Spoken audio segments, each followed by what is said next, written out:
여러분, 중국의 제로 코로나 정책, 야, 이거는 완전히 그야말로 봉쇄입니다. 봉쇄 정책. 예. 그러다 보니까 말입니다. 이 경제의 어떤 충격이 엄청납니다. 경제에 대한 충격이. 이렇게 됐을 때 중국에 위기가 온다는 전망까지 나왔습니다.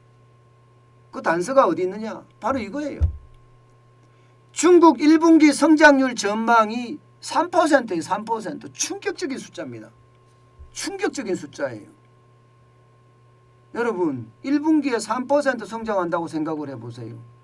중국은요 적어도 5% 중반 이상은 성장을 해야 됩니다. 그래야지 1,500만 명, 1,600만 명의 실업자가 직업을 구합니다.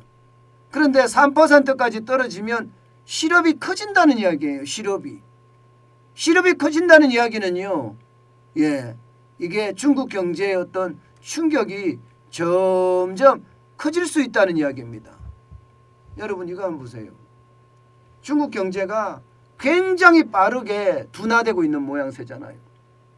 지금 2021년 1분기에는 18.3%까지 성장하던 중국의 어떤 놀라운 성장률이 2분기엔 7.9%까지 떨어졌어요. 3분기엔 4.9%까지 떨어지더니 4분기에는 4%까지 떨어졌습니다.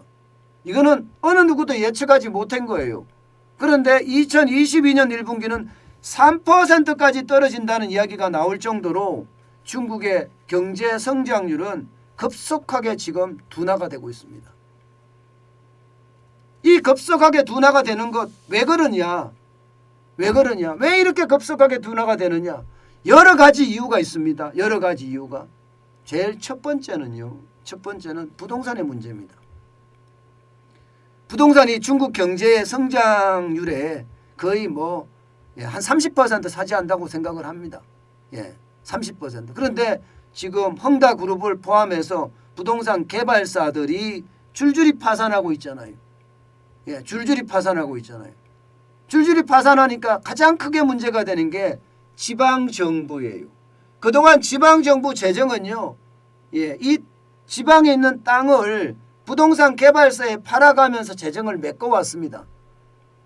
그런데 이게 땅을 팔지 못하게 된 거예요. 왜냐하면 개발사들이 워낙 많이 망했으니까. 그러면 지방재정부터 최악으로 넘어갈 수가 있어요. 오죽했으면 교사 월급을 못 준다고 하잖아요. 공무원 월급을 못 준다고 해요. 그 정도로 지방정부마다 좀 다르긴 하지만 지방정부의 재정이 굉장히 나빠진다는 겁니다. 여기에다가 말입니다. 이 코로나 제로 정책, 제로 코로나 정책, 이것도 지금 시장에 엄청 영향을 많이 미친다는 그런 분석이 지금 나오고 있습니다. 여러분도 알다시피 제로 코로나 정책은요 그냥 봉쇄입니다. 봉쇄.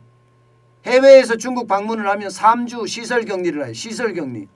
한 명이라도 확진자가 발생하면 주거단지 전체를, 빌딩 전체를 봉쇄해버립니다.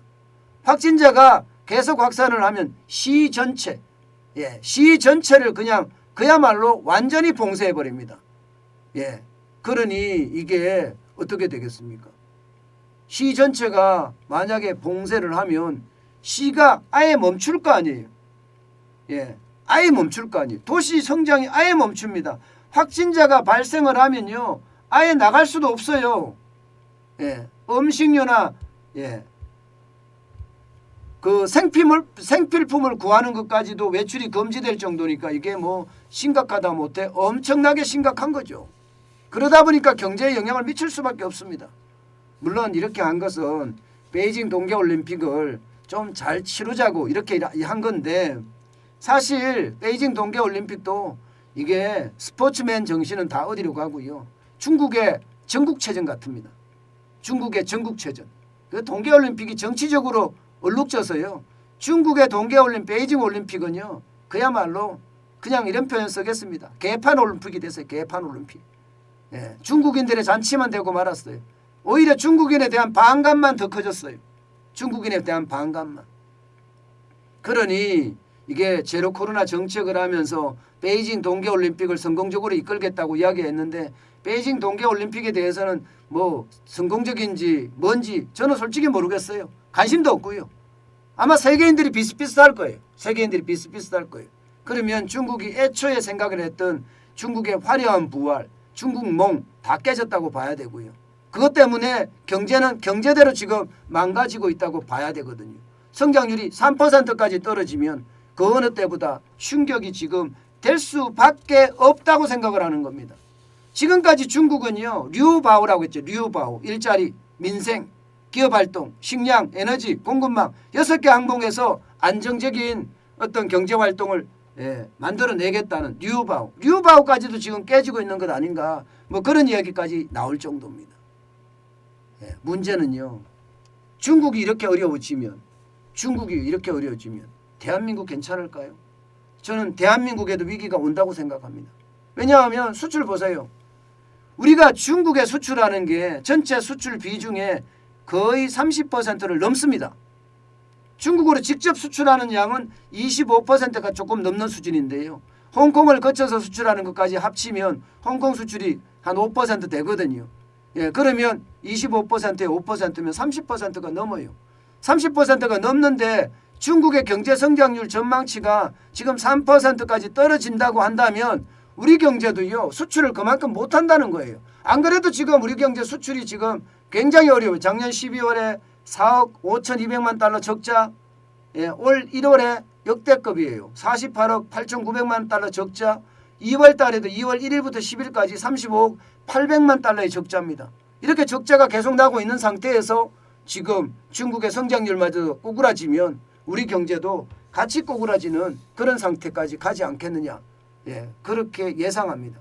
중국의 위기가 한국의 위기일 수도 있다는 것. 이것은 어쩌면요. 지금 당연할지도 모릅니다. 저는 그래서 우리 경제가 지금 녹록하지 않다고 제가 계속 말씀드리는 게 그래서 그래요.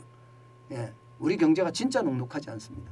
그 어느 때보다 위기가 저는 점점 커진다 이렇게 읽힙니다.